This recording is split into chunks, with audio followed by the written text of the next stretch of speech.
Assalamualaikum warahmatullahi wabarakatuh. Nama saya Rafiatul Fitriah, NIM E2019-3168. Nah, saya di sini akan merangkum 3 materi, yaitu yang pertama pengantar ekonomi Islam, yang kedua prinsip ekonomi Islam, dan yang ketiga yaitu pendapatan nasional dan juga metode pendapatan nasional. Nah, yang pertama yaitu pengantar ekonomi Islam, di mana kita harus bisa mengetahui apa itu ekonomi. Nah, jadi ekonomi di sini yaitu ilmu sosial yang mempelajari aktivitas manusia yang berhubungan dengan produksi, konsumsi, dan juga distribusi. Nah, jadi di sini di mana ekonomi itu mempelajari gerak-gerik manusia atau aktivitas manusia yang meliputi produksi, konsumsi, dan juga distribusi.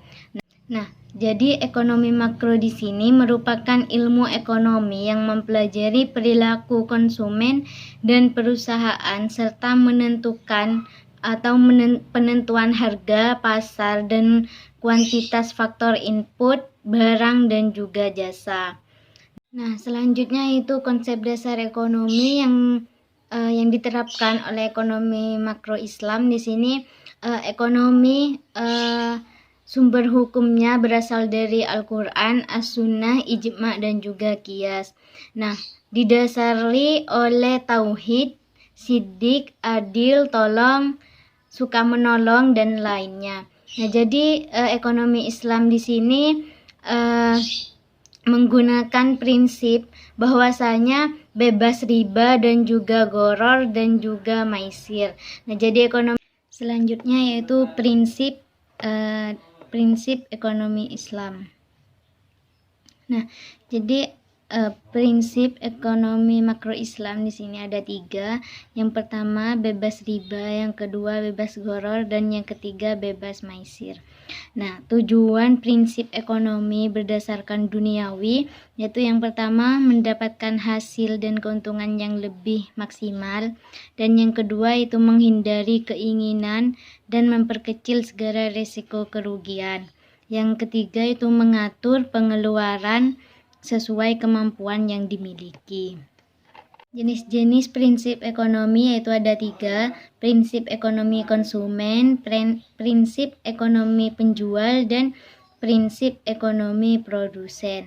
Nah, prinsip ekonomi konsumen yaitu yang pertama memilih barang atau jasa yang benar-benar sangat diperlukan.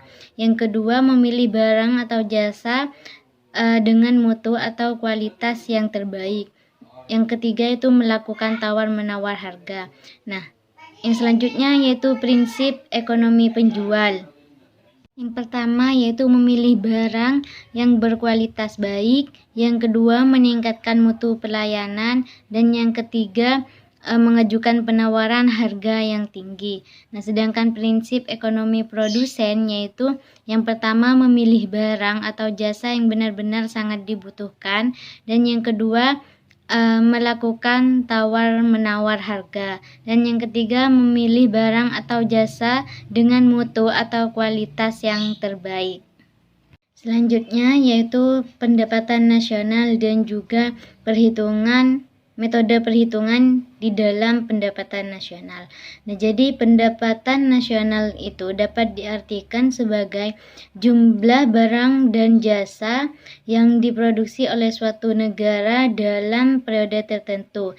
Nah, biasanya dilakukan dalam setahun. Nah, perhitungan pendapatan nasional itu dapat dihitung dari 3 metode, yaitu yang pertama pendekatan produksi, yang kedua pendekatan pendapatan, dan yang ketiga pendekatan pengeluaran. Nah, yang pertama yaitu pendapatan nasional dengan pendekatan produksi atau GDP, yaitu pendapatan nasional melalui produksi dapat diartikan sebagai penjumlahan dari semua nilai barang dan jasa yang dihasilkan oleh berbagai sektor perekonomian dalam kurun waktu tertentu. Nah, rumus di sini yaitu Y sama dengan dalam kurung Q1 dikali P1 ditambah dalam kurung Q2 dikali P2 ditambah dalam kurung Q3 dikali P3 ditambah dalam kurung Qn dikali Pn. Nah, di sini Y yang mana merupakan pendapatan nasional dan Q1 jenis barang ke-1, P1 harga barang ke-1 dan Q2 jenis barang kedua, P2 harga barang kedua, sedangkan Qn sama dengan jumlah barang ke N dan Pn yaitu harga barang ke N.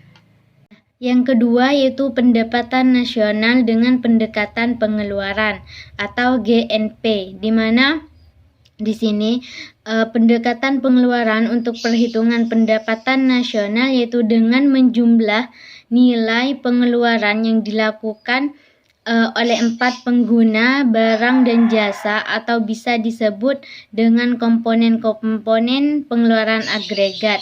Nah, yaitu dengan rumus Y sama dengan C plus I plus G plus dalam kurung X min M, di mana Y yaitu pendapatan nasional, C pengeluaran konsumsi, I pengeluaran investasi, G pengeluaran pemerintah, X yaitu ekspor, dan M yaitu impor.